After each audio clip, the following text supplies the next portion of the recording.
Bienvenidos a otra edición más de la entrevista Jungle, un espacio que ha ido ganando cada vez más adeptos. Vamos a abordar una conversación que es interesante. Esta semana está muy coyuntural porque partió el problema en Estados Unidos. Vamos a hablar sobre regulación, sobre plataformas y sobre nuevos derechos y cómo protegerlos. Y para eso estamos con un invitado de lujo, Javier Sajuria. Javier, ¿cómo estás? Hola Camilo, muy bien, gracias. Javier nos acompaña directamente desde Londres, es académico de la Queen Mary University of London, Ujú. académico de ciencias políticas, pero además abogado. Así que tenemos dos razones por las cuales podemos conversar con Javier de estas materias. Y también eres copanelista de nuestro podcast Hermano Bicameral, que nos Así pasa es. siempre la información sobre qué es lo que pasa en la Cámara de Diputados y en el Senado. Javier, sin más preámbulos, vamos a la materia. A uno le dan ganas de encontrar que todo lo que dice Donald Trump es incorrecto, y esa es la Ujú. tendencia que más o menos todos hemos desarrollado en el último tiempo. Pero al inicio de la crisis que está enfrentando hoy día Estados Unidos, a partir, ¿cierto?, del estallido social y racial, la Casa Blanca se mandó un tuit, replicó un tuit, digamos, que había hecho antes ya Donald Trump, en relación a la edición o la editorialización de una información que hace la plataforma. Y no es para nada inocuo lo que hace la Casa Blanca, Ujú. porque dicen, ojo que Twitter es un editor de información, porque hasta ahora nosotros trabajamos con las plataformas pensando que solamente transmiten la opinión de cada uno de nosotros. Ujú. No es para nada inocua, como te digo, la aseveración. Me gustaría partir por ahí, por una reflexión en relación a qué son hoy día las plataformas pensando en su efecto en el ecosistema de medios y los sistemas a través de los cuales nos comunicamos y nos informamos.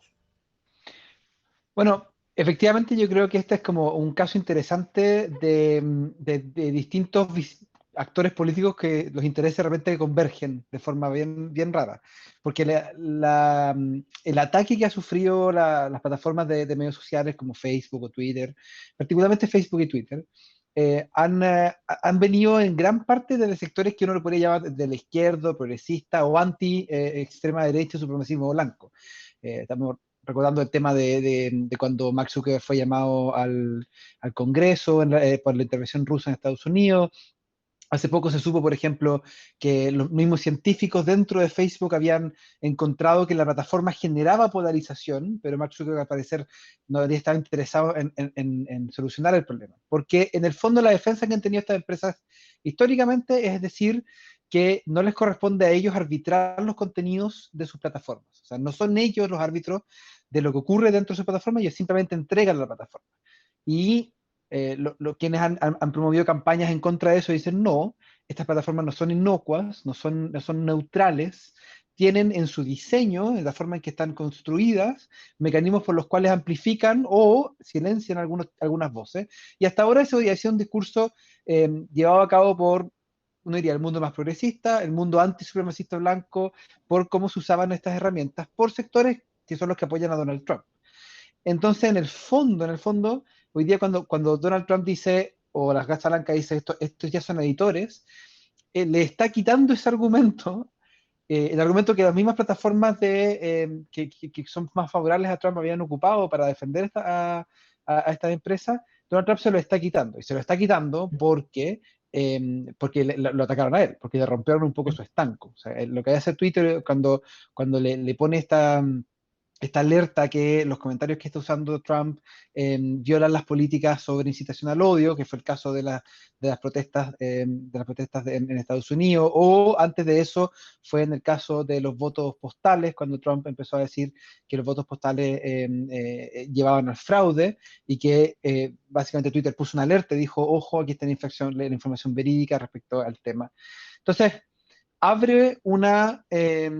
destruye, o por lo menos cuestiona, gran parte de la estrategia legal y estrategia política que han tenido estas plataformas para defenderse de los controles y de las regulaciones, y le quita un aliado fundamental, porque en el fondo son estos sectores, los sectores más conservadores, los que han defendido de forma más fuerte esta lógica de que las plataformas son simplemente una especie de transporte de opiniones, un transporte de contenido, y que no tienen un rol de árbitro sobre esos mismos contenidos.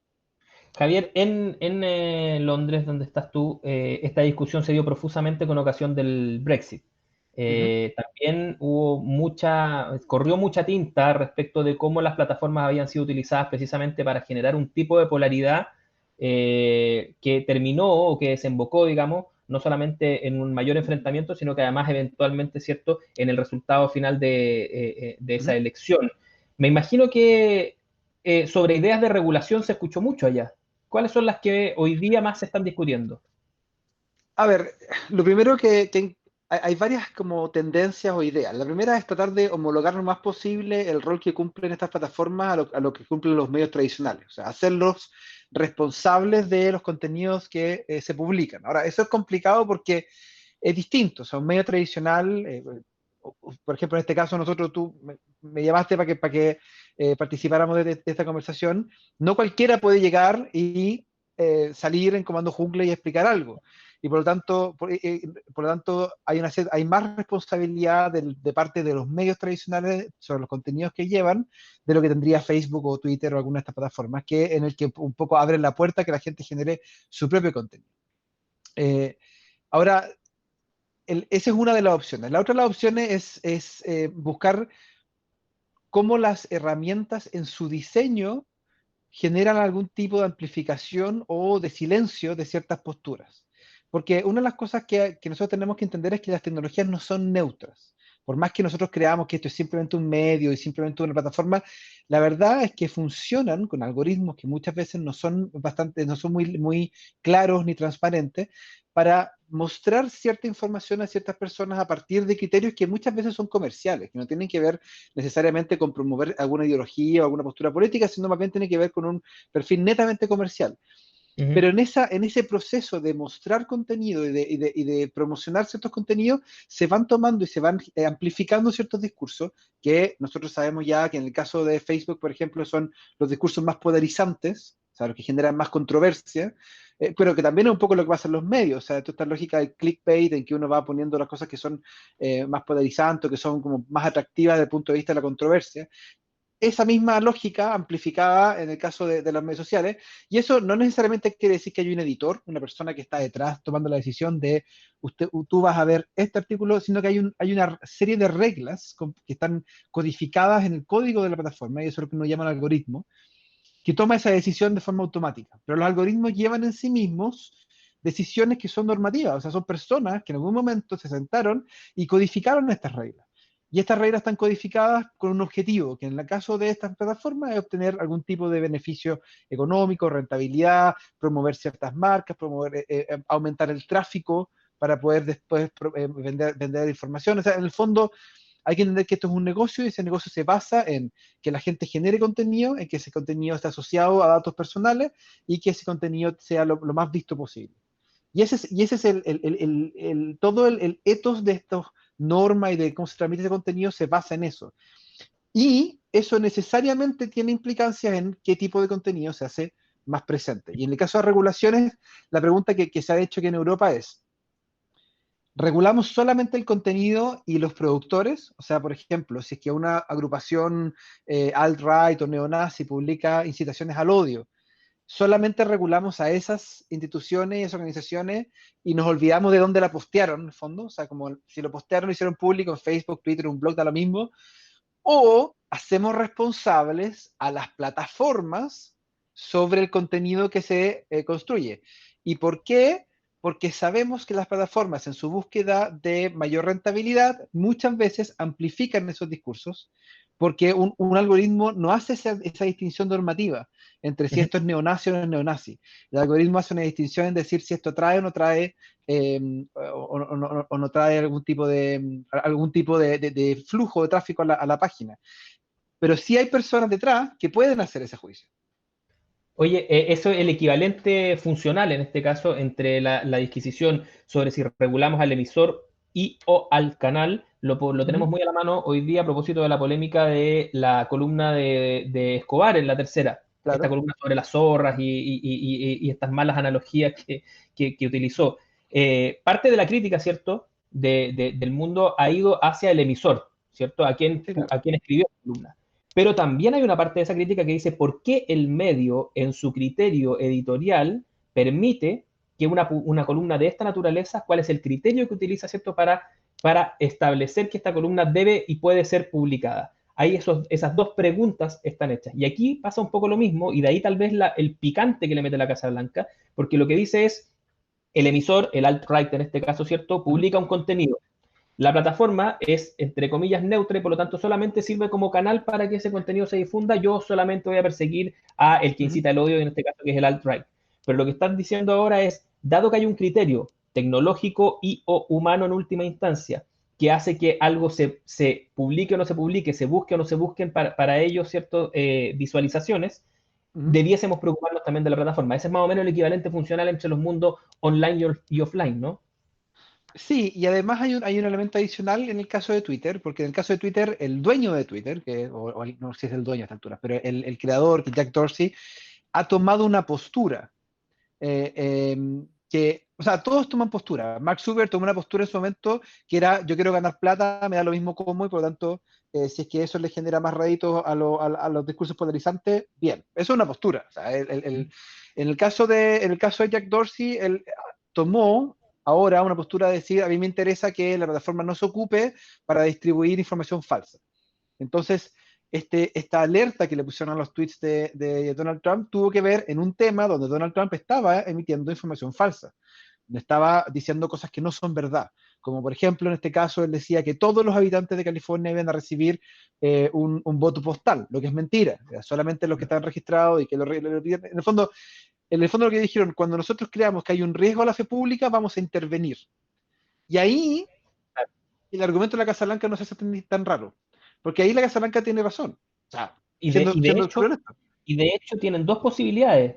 Pueden bajar el tweet o dejarlo Claro, disponible. Y de hecho Twitter hace explícito que ellos dejan el tweet disponible, pero lo dejan marcado. O sea, que claro. ojo, que aquí hay un contenido que tiene estos problemas, pero no lo vamos a borrar, lo vamos a dejar disponible porque creemos que tiene interés público. O sea, en todo eso hay una disquisición respecto del bien público de información que está detrás. Y en ese sentido, Twitter se parece, más que otras plataformas, a un medio, porque en el fondo está tomando, al menos en estos actores públicos altamente relevantes, como el caso del presidente de Estados Unidos, está tomando decisiones respecto a qué contenido hay. De hecho, Twitter es bastante más estricto respecto a qué cosas se pueden publicar o no se pueden publicar, qué tipos de perfiles se pueden crear o no se pueden crear. Eh, caso en Chile hace poco, Marta Lagos, por ejemplo, tuvo 2 perfiles de parodia creados en el lapso de una semana y a los pocos días Twitter los bajó los dos. Eso en Facebook sería un poco más complejo de ocurrir. O sea, ellos tienen una actitud mucho más activa respecto al control de su plataforma y por lo tanto uno podría decir que ejercen un control editorial más fuerte. Ahora, volviendo a tu pregunta como del símil de los medios, el tema de la tercera también es un tema que ocurre en el caso, por ejemplo, súper importante en el New York Times. Ellos tienen un par de columnistas, Bret Stephens es uno de ellos, que son conservadores duros y que han publicado una serie de columnas que son bastante contrarias tanto a la línea editorial del New York Times, que es un diario más liberal, pero también contrario a la gente que lee el diario y que muchas veces han sido misóginas o con cosas homofóbicas. Y la gente ha criticado. Y hoy día leía, por ejemplo, gente que planteaba que dentro del New York Times, y me asumo que en gran parte de los medios está ocurriendo, hay un alma que son como los periodistas a la antigua, que creen el ideal liberal de la libertad de expresión a toda costa, y por lo tanto creen que es importante también darle tribuna a visiones que no son necesariamente populares o que vayan como con la doctrina imperante. Y hay otras que plantean que el medio también tiene un deber de no daño y por lo tanto tiene que tener cierto cuidado en promover ciertas visiones, no solamente por contenidos que son como extremos, sino también en cuando generan daño innecesario a ciertos grupos de la población que han sido usualmente oprimidos o explotados o que han sido víctimas de algún tipo de abuso. Entonces, en ese fondo, esa pelea que se está dando en medios como no tengo idea si es que en el caso de la tercera internamente se da esa pelea, pero en el New York Times sí se da. Muchos periodistas han salido a criticar las decisiones editoriales de sus medios respecto particularmente a las áreas de opinión, que no necesariamente Claro. es lo mismo que pasa con el área de noticias. Claro, y ese es un terreno súper complicado porque da la sensación de que está sucediéndole también a los medios ahora en aquella parte donde ahora los medios tradicionales, por así decirlo, se comienzan a parecer más a los medios no tradicionales, Claro. forzados un poco por esta nueva realidad de la polaridad, que precisamente, como tú decías, es algo que las plataformas buscan, y lo buscan porque en definitiva con eso aumentan el tráfico y los clics, es decir, las plataformas se vuelven expertas y aprenden a buscar quién va a interactuar con un determinado contenido, e interactuar no es solamente que le guste, es también que le disguste, y por lo Claro. tanto generan esa polaridad, viene como intrínseca en el programa. Pero de alguna manera los medios en esta competencia por sobrevivir han tendido a replicar un poco esas lógicas. Si uno mira, por ejemplo, el caso de los matinales en Chile, que son un programa, tú sabes, paradigmático Ujú. de las audiencias amplias, antes tenían dos conductores relativamente medianos, ¿cierto? Ni muy rubios ni muy morenos, un hombre y una mujer, ni muy ricos ni muy pobres, era toda Claro. la media. Y hoy día tienen 15 personas en pantalla, como un poco emulando esta idea de la diversidad y polaridad de posiciones distintas entre sí, que es una cuestión que han contaminado, por así decirlo, desde abajo hacia arriba las plataformas a los medios. ¿Ah? Pero igual la discusión es fangosa, porque tú dices, si yo le entrego la responsabilidad al medio de hacer un filtro respecto de aquello que va a diseminar, de alguna manera estoy reconociendo que va a tener que aplicar criterios de censura, que yo después tendría que preguntarle entonces por qué, al revés, no por qué publicaste esta columna, sino por qué esta otra no la Mm. publicaste. ¿Ah? Y hasta ahora, por lo menos en el mundo que nosotros conocemos hasta hoy día, eso se ha tendido a arreglar por la vía de decir, no, lo que necesitamos es que haya muchos medios y no necesariamente que haya un control editorial sobre los medios o un control externo más allá de los propios medios. Ahora, esa discusión en abstracto funciona bien, pero nosotros conocemos la realidad de los medios en Chile y sabemos, por ejemplo, que no es que haya un mercado libre de columnas, en el que uno postula su columna y sale aceptado y te la publica, sino que No, los medios buscan con nombre y apellido, hay una intencionalidad, construyen su pool de columnistas a partir de las distintas voces que ellos llaman. Lo mismo ocurre en el caso de los matinales, o sea, tienen 15 voces, pero no es como que alguien toca la puerta al entrar al canal y dice quiero aparecer en el no, matinal hoy día. Hay una pelea, incluso muchos políticos pelean por tener ese espacio. Entonces, cuando, por ejemplo, Conecta mostraba otro día que los 6 alcaldes que más aparecen en los matinales son todos de derecha y son todos de Santiago, esa es una decisión editorial. O sea, eso no tiene nada que ver con una libre como un libre mercado de ideas. Y en ese sentido es importante que, como tú planteas, la discusión es fangosa en abstracto, pero en realidad hoy día y durante mucho tiempo hemos tenido siempre que el acceso a los medios es limitado y es súper controlado y hay una decisión editorial. Ahora, yo no, yo, y esto es como la pregunta sobre la libertad de expresión. La libertad de expresión no es ilimitada en el sentido de que tiene consecuencias. Y eso es como quizás la gran pelea que yo siempre he tenido cuando la gente dice, oye, pero es mi libertad de expresión, déjame. Nadie te dice que no lo digas, pero yo también tengo libertad de expresión que está diciendo estupideces. Y de plantearte que lo que está diciendo es una estupidez. Y cuando llega alguien como Ricardo Escobar a hacerse el ofendido después, porque todo el mundo encontró que su analogía era misógina, es como, oye, para. O sea, si tuviste las patitas de escribir una columna en un diario eh, llamando zorra y mona a la presidenta del colegio médico, bueno, cómetela. O sea, eso es parte de la libertad de expresión. Uno tiene que estar dispuesto, uno cuando dice cosas en el mundo público tiene que estar dispuesto a que la respuesta venga. Y eso, claro. tiene, eso es independiente Pero del eso, medio. pero eso está en el ámbito, pero sigue estando en el ámbito de que los dos de que los dos estamos teniendo esa libertad de expresar lo uno y lo otro. Sí. La pregunta que plantea la regulación sobre las plataformas es, este nuevo medio, que nos guste o no, igual es más abierto que los que conocíamos, porque como tú bien Ujú. dices, los medios tradicionales pertenecen a pequeñas élites, ¿cierto?, que distribuyen sus propias formas de mirar el mundo y la gente que lo mira más o menos similar.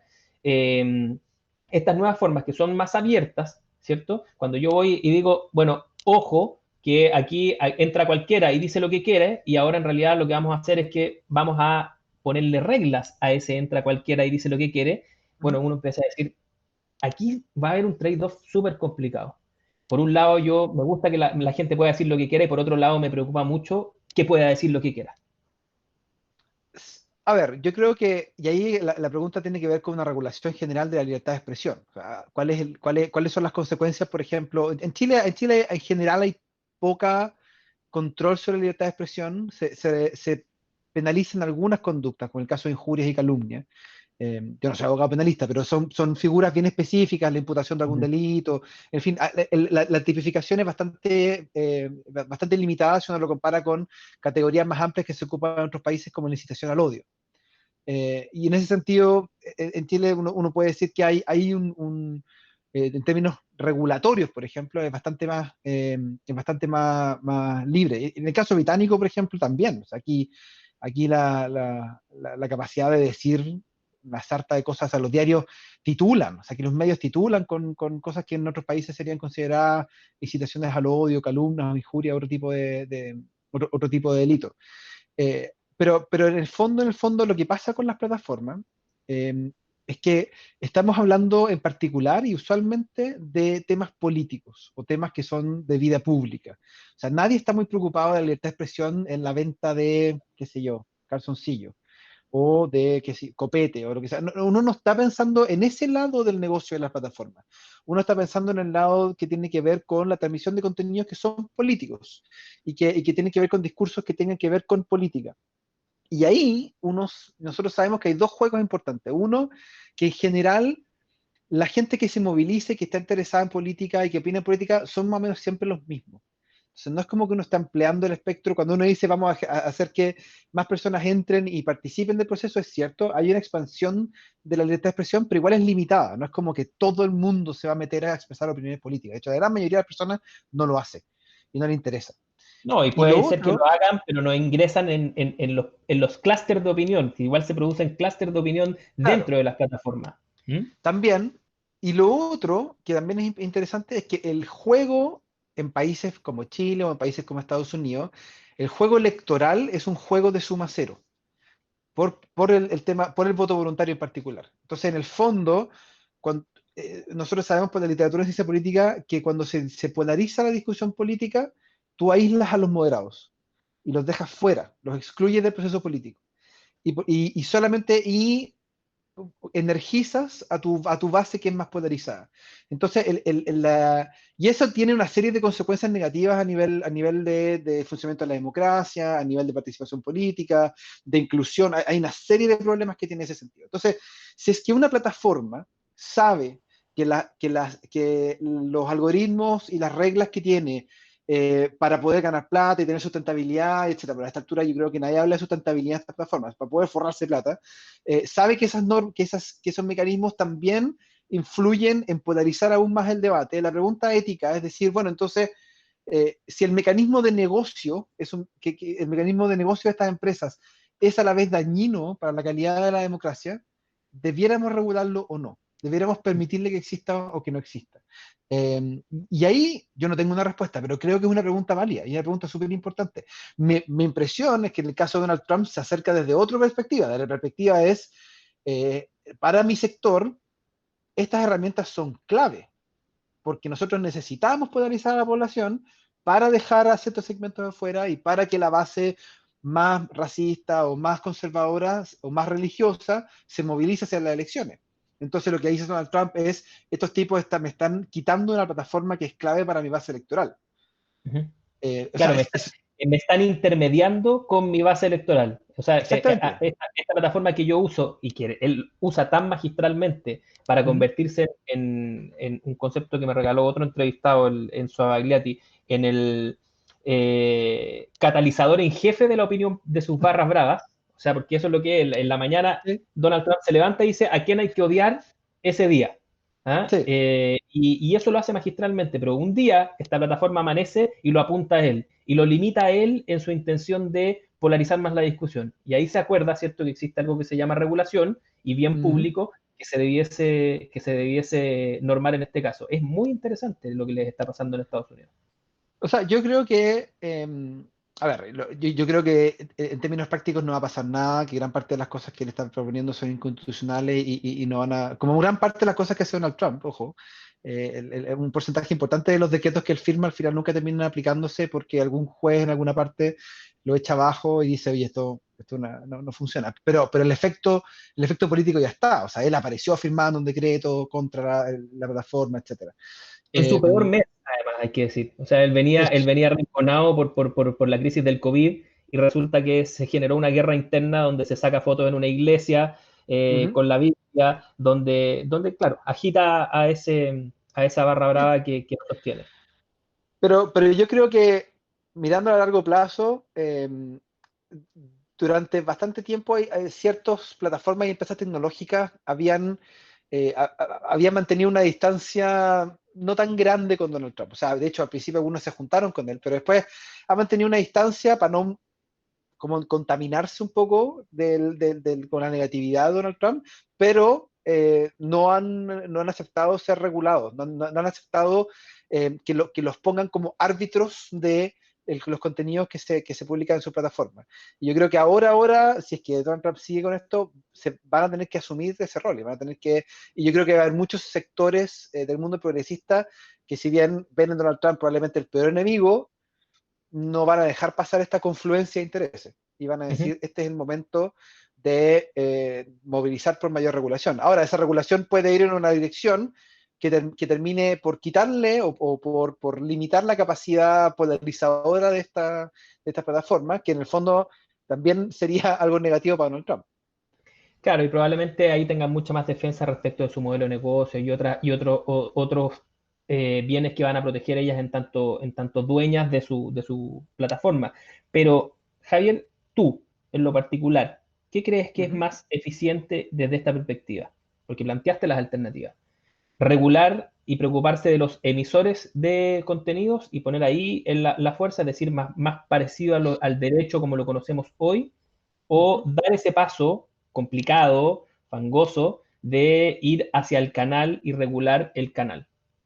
Porque podría ser una regulación blanda, como tú decías, mira, no vamos a regular el canal, pero sí vamos a hacer un if respecto de los contenidos políticos, o de frentón Ujú. entrar a decir qué es lo que se puede y qué es lo que no se puede hacer.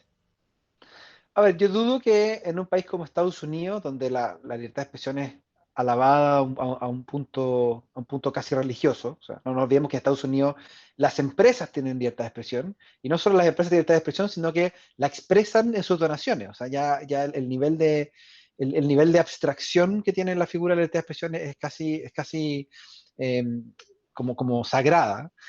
Me parecería muy raro que una regulación pudiera atacar a los emisores, porque es muy difícil, porque en el fondo ese es un derecho que está muy bien estimado, particularmente por los sectores conservadores, pero que también es algo muy difícil de atacar. Creo sí que puede haber espacio, al menos en Estados Unidos, y yo creo que por ahí va mi criterio de eficiencia en el fondo, en regular o responsabilizar de la misma forma que se responsabiliza a los medios tradicionales a estas plataformas, por ejemplo, en cuando se cometan algún tipo de delito a través de la plataforma. O sea, que dentro de todo es bastante limitado, pero en el fondo es decirle, ojo, ustedes también tienen una responsabilidad sobre lo que se emite en su plataforma, y esa responsabilidad es homologable a lo que puede haber en otros medios Claro. que sí tienen esa responsabilidad. Es Ese es en el como caso de decirle, Estados Unidos. usted tiene un camión, pero no puede llevar cualquier cosa en este camión. Exactamente. Y por más que usted sea un Uber de camión, entonces Ujú. usted, el que quiera va y mete una caja adentro, va a tener que es un poco lo que pasa con la aerolínea. O sea, la aerolínea igual escanean tu maleta y te dicen, no puede llevar esto, no puede llevar lo otro, porque en el fondo hay ciertas regulaciones. Yo creo que por ahí puede ser el camino. Distinto es el caso de la Unión Europea, donde la Unión Europea hay abiertamente y en Europa continental al menos, yo distinguiría aquí el Reino Unido, hay una tradición más una tradición distinta respecto a la libertad de expresión, sobre todo en países como Alemania o incluso en países como Francia o España. Y en ese sentido yo creo que ahí va a haber una forma distinta de aproximarse al tema, sobre todo también porque aquí hay mucha discusión sobre el rol de estas plataformas en las elecciones, en promover información falsa y en su efecto en las elecciones o en su potencial efecto en las elecciones. Y por lo tanto, por ese lado yo creo que van a tratar de regular. Ya lo hicieron con el derecho al olvido. O sea, aquí el tema de protección de datos es mucho más fuerte que lo que hay en Estados Unidos, que lo que hay en América Latina, y no me extrañaría que también lo hagan en otros temas como temas políticos, transmisión de información falsa, que atenten directamente contra el proceso eleccionario o contra temas de ese tipo. Oye, Javier, se nos fue muy rápido el tiempo. Te quiero agradecer por haber conversado todo esto, pero no quiero dejar mi pulsión pueblerina de país, isla, y preguntarte a ti que estás viviendo en el futuro, ¿cómo están ustedes que tienen unas más o menos 2 o 3 semanas de anticipo respecto de esta crisis? No estamos diciendo que haya que comportarse linealmente. pero ¿en qué fase está Londres del COVID-19? A ver, Londres está en una fase decreciente de la cantidad de personas muertas. Igual seguimos teniendo más de 100 personas, 150 personas muertas al día. El Reino Unido alcanzó a llegar a más de 900 en algún momento y es el segundo país con más muertes hasta el día de hoy. Y bueno, ahí Brasil viene detrásito bastante firme, así que probablemente los va a destronar. Mm. Pero ya está empezando a relajarse gran parte de la cuarentena. Aquí, a diferencia de Chile, nunca se aplicaron estas cuarentenas móviles, o como yo le decía, las cuarentenas por cuadrante, que como de esta esquina para acá, esta esquina para allá. Aquí la cuarentena fue por países, eh, Inglaterra, Escocia, Gales y Irlanda del Norte, y eso es porque las autoridades de salud están descentralizadas. Entonces nosotros, creo que fue a mediados de mayo, entramos en una cuarentena y no hemos salido de esa cuarentena. Esta semana se han ido relajando algunas cosas. Esta semana, por ejemplo, abrieron algunos colegios en algunos cursos por algunas horas y con una serie de restricciones, por ejemplo, no más de 15 niños en una sala. Entonces, colegios que decidieron que en la mañana va la mitad del curso, en la tarde va la otra mitad del curso. Otros colegios decidieron que esta semana va la mitad del curso, la otra semana va la otra mitad del curso. Y así han tenido que implementar una serie de normas respecto al uso de la sala y cosas por el estilo. Pero poco a poco se están abriendo algunos comercios, los mercados de comida, por ejemplo, que son bien famosos en Londres, se van a empezar a abrir la próxima semana. Las peluquerías, que somos varios los que estamos esperando el día que se abran, se van a abrir en julio. Los dentistas van a abrir la próxima semana, pero solamente van a poder atender una persona a la vez. Entonces, por ejemplo, no va a haber sala de espera en los dentistas. Y si hay más de un dentista, lo siento mucho, pero solamente un dentista puede atender por consulta. Entonces, hay una serie, se ha ido de a poco relajando las restricciones respecto al trabajo y ya no hay una cuarentena así obligatoria fuerte, pero un poco con la mirada que es probable que nos vuelvan a encerrar de nuevo. O sea, como que un poco la experiencia que ha ocurrido en Asia, que llevan a varios años más que nosotros de experiencia en esto. Yo estuve en el SARS hace varios Sí, años bueno, y aprendieron mucho de esto. Yo tengo colegas, por ejemplo, que trabajan en Hong Kong y ellos ahora están libres, su hijo está en el colegio y manda fotos arriba de un yate en la playa con otras familias carreteando, pero me dice, yo sé que en 2 semanas más, cuando aparezcan 3 casos, me van a encerrar por 2 semanas. Y en el fondo, ese es el mecanismo que se ocupa ya. Se están acabando las cuarentenas fijas todo el tiempo, la vida vuelve a la normalidad, pero lo más probable es que vaya a tener estos periodos en que vaya a tener 3 semanas de vida normal, 2 semanas de encierro, 2 semanas de vida normal, 2 semanas de encierro distinto. Y es como así, con las alertas de bombardeo, me imagino. Cuando tú estás en la vida normal y de repente ¡pum! Sonaba la alerta y todos se tenían exacto. que meter a sus casas. ¿Mm? Y ese parece ser que lo chistoso es que Chile partió así y ahora va en Mm. la cuarentena total, mientras que el resto del mundo ha hecho lo contrario. Partió con la cuarentena total y ahora van a ir con estas cuarentenas selectivas. Entonces, en vez de cerrar todo el país, cierran, qué sé yo, el cuadrante. No tengo idea si yo siempre olvido, no soy epidemiólogo, así que no tengo idea si esto funciona mejor allá o mejor acá. El Reino Unido no creo que sea un caso particularmente ejemplar. Como te decía, se ha muerto en la segunda mayor cantidad de personas. Se ha muerto más gente en el Reino Unido que en todos los otros 27 países de Europa. Eh, entonces, no El sé si es el modelo a mejor seguir. ejemplo. No, no sé si Se es el va. modelo a seguir. Suecia tampoco, como hemos visto esta semana, Sí, los se suecos han tenido arrepintieron que los salir suecos. a... Pero bueno, hay que ver cómo anda. Pero el futuro es que esto es para largo y que vamos a tener hartos cambios de conducta en los trabajos y que hay muchas empresas, por ejemplo, que están reduciendo su oficina y como ya se dan cuenta que mucha gente puede trabajar de la casa, están abiertamente implementando mecanismos. Facebook, por Mm. ejemplo, aquí en Reino Unido decidió que no va a abrir su oficina al menos hasta octubre y le dijo a toda la gente que quiera trabajar en la casa que lo haga de forma permanente y que van a implementar una serie de cuestiones como, qué sé yo, pagarles parte del internet o del arriendo, etcétera, para compensar esos costos. Uf, nos queda para largo. Javier, te quiero agradecer mucho la conversación y ya que nos queda para largo, a ver si volvemos a juntarnos entonces a tratar estos y otros temas Ya, pues, sobre yo feliz. tecnología y ciencia política. Gracias, Javier, que estés muy bien. Un abrazo.